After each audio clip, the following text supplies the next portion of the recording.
রথযাত্রার দিন রুক্মিণীর জন্মদিন ছিল। জনপ্রিয় অভিনেতা দেবের স্ত্রী রুক্মিণী মৈত্র 2025 সালে খুব ধুমধাম করে তার জন্মদিন পালন করা হয়েছিল।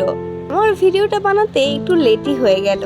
এবছর তার জন্মদিনের বিশেষত্ব ছিল তাকে এবছর স্কন মন্দিরে ডাকা হয়েছিল এবং সেখানেই তার জন্মদিন পালন করা হয়।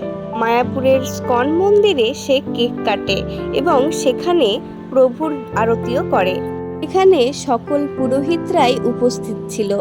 নিজের জন্মদিনের দিন প্রভুর দর্শন পাওয়াটাই অনেক বড় ব্যাপার।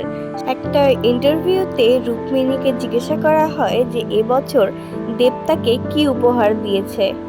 সেখানে রুক্মিণী বলে সে অনেক কিছুই উপহার দিয়েছে, কিন্তু সেখানে রুক্মিণী উল্লেখ করে বলেনি যে কি কি উপহার দিয়েছে।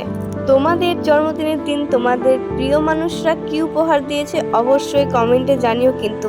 আর হ্যাঁ, তোমাদের বার্থডে ডেটটাও কমেন্টে জানিও। তো আজকের মতন টাটা, আবার দেখা হবে অন্য কোনো দিন।